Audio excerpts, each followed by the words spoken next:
Listen, I just came home after being in a car for 5 hours straight. I'm looking a little rough, but Felagami was calling me, so here we are. Hey guys, it's Lizzie. So you guys know YASKI GOZEN is coming out. We've been hyping it up for so long. And actually, we've just been waiting for Felagami for so long. Anyway, we're finally getting down to the wire and the episode's coming out. So they released a teaser. And if you follow me on Instagram, you would have seen me post something about not watching the teaser because I wanted to go into the episode blind, which I still kind of want to. But the thing is I'm not going to be posting my reaction to this episode until the 28th, which is like a little less than a week, actually just a day less than a week away from when the episode comes out. I know it's a long time, but the episode's not coming out on the 28th because my birthday is the 28th, and I really I want my birthday to be a Felagami day, okay? So it's my birthday present to myself to release the episode on that day. Anyway, that being said, I thought I might as well react to the trailer and give you guys like a little bit of my reaction, just to have some kind of content while we wait for my actual reaction. Anyway, with that being said, let's get into this teaser because I know this is a crazy episode. The teaser came out a couple days ago and I haven't been able to watch it because I've been gone. And I've kind of seen a couple reactions to this, so I don't know what happens, but I feel like the general consensus is like, this episode is crazy, this episode is wild, which like, yeah, I've been saying that. I've been saying that this episode, maybe not this episode specifically, but whatever episode Felix is gonna be in was gonna be an absolute, I don't want to say disaster, but kind of a disaster because it's gonna be so crazy. So like, yeah, I literally expected nothing less. Anyway, okay, we're talking too much. Let's just get into this.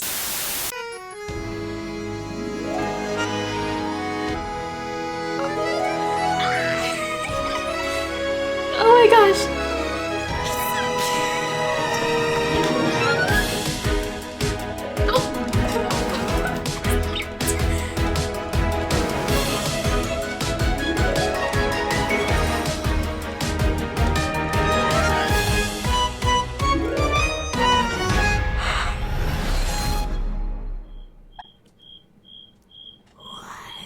Y'all are not lying when you said that was crazy. That was whiplash, let me tell you. I don't even know what I just watched.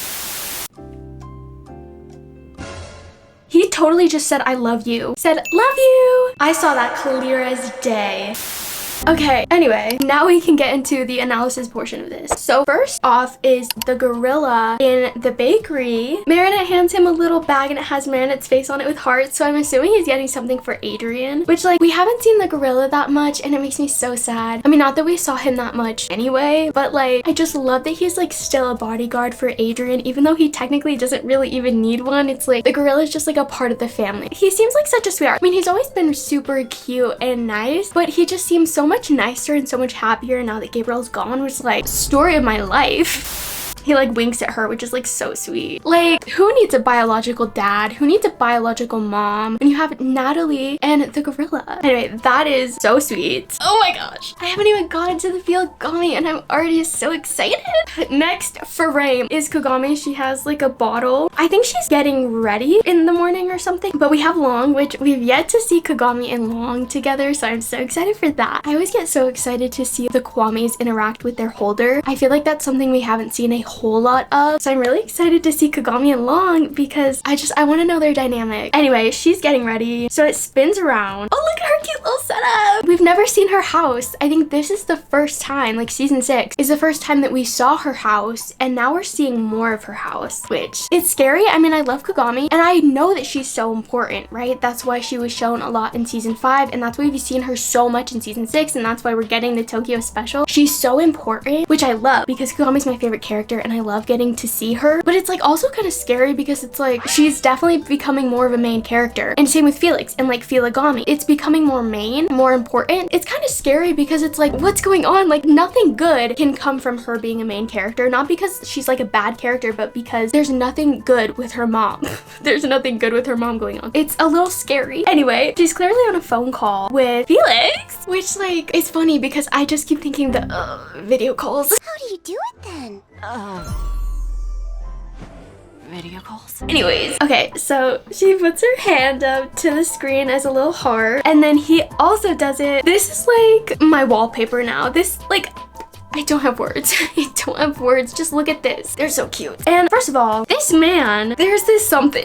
There's this something like in his face and in his eyes. I don't know how to describe it, but it's like love. Obviously, when he looks at her, it's like this look of love, but it's deep and so soft, and it's so unlike Felix. I mean, it is Felix. How he's acting now is like how he's always been, but there's just something different to it. And Kagami, thank you for dating him, because really, he's such a sweetheart. Okay, here's the thing. Felix is who he's always been. I just feel like Kagami helps bring out all of the good qualities in him. Like, he's already been that person, but she just kind of brings up that softer, more loving side of him, which is so cute. Like, hate Felix all you want, but you can't convince me that he's not a good boyfriend. Also, they have such a cute little dynamic, couple goals, Boro. And we have Miss Rugi also in her house. She has her phone, and there's the Gabriel Agreste symbol on it. That's a little suspicious. Ain't nothing good coming from that, let me tell you. Anyway, moving back on to Felagami, we have Felix coming out of the train with this little backpack on. Can I just say, I have this exact vision in my head in terms of Felagami. Like, to the point where watching this almost feels like deja vu. Like, I've seen it before. Like, the concept of Felix like walking off the train and like Kagami coming up to him. I swear in my life, I've seen that before. And it hasn't happened. I've imagined this before. This is how I envision Felagami meeting up together again. And so I've envisioned this exact scene. I feel like I knew this was gonna happen. Like, I knew this was gonna show up at some point. It's creepy almost. The deja vu I feel. I know a lot about Felagami, and you guys know I know a lot about Felagami. But sometimes I think I know a little too much about Felagami, to the point where stuff like this happens and I'm like, am I like secretly a writer on the show? Did I secretly write Felagami and send it to the writers and I had no idea? Anyways, Kagami literally running, booking it towards Felix. Felix's face lights up, but then okay, so he starts running towards her. Now this is a reunion if I've ever seen it. He literally runs too, and they like run to each other, and she, oh my god. Are you watching this? You cannot be real. You have to be joking. Are you watching this? Are you watching this with me right now? Because I don't think you are, because I don't think you get it. I don't think you understand the beauty of this shot. That is so sweet. How he like picks her up. Oh, okay. This is really interesting. Okay, so Merida is in her room, and then she gets like one of the signal things. Felix and Kagami both signal her, and so she has to leave. Oh! This has to do with the Sentis. Any episode that has to do with Felix always talks about the Sentis. Really happy about that, to be honest. You know me, I love the Sentis. But they're literally showing her the rings, which are where their amuks are. So that's really interesting. It's actually kind of scary that they're showing her the rings. As much as I love that like we're getting Senti references and they're talking about being Sentis, it's a little scary because why are we doing that? Put the rings back on. What are we doing? That can't be good. That cannot be good. The Senti alarm is going off in my head. We see another clip of Miss Rugi in her house. Sorry, I forgot Lila shows up. Cerise is literally there, which I didn't think we'd actually see Cerise in this season. Like, she's been so hidden. What do you mean she's just there? She's just out there, out and about, like nobody's business. Truly, Felix, I think you have a problem. Maybe you should just stay in London. I've been screaming like, Felix, come to Paris, come to Paris. Yeah, maybe don't. Maybe just stay in London, because nothing good ever happens when you come here. I mean, I've always said this, but like, Felix will never be shown just casually. Felix is only ever used when they want to completely change the trajectory of the show. Like, the episodes that he's in are always the most insane, the most crazy episodes. Even if it doesn't have really much to do with him particularly, something crazy is always going on in the episodes that he's here. Like, just because he's on the good side doesn't mean that he's all of a sudden just a casual character now. No, he only shows up when the most crazy stuff happens. So that's why he needs to stay in London.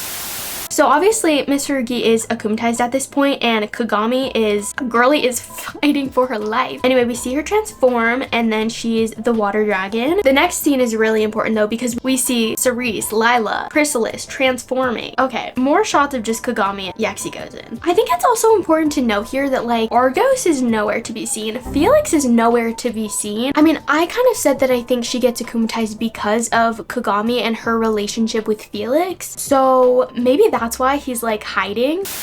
Okay, late night editing me coming in here to say that I'm just now realizing that it's probably not because he's quote unquote hiding, but because Mitsurugi probably like took him because I'm just now realizing that like that's kind of always been her power, like specifically in Akari Gozen. She like eats Kagami, and you know she hates Felix, so I'm assuming she's just trying to get Felix away from Kagami, and that's why Argos is not here. That's why he's like nowhere to be seen.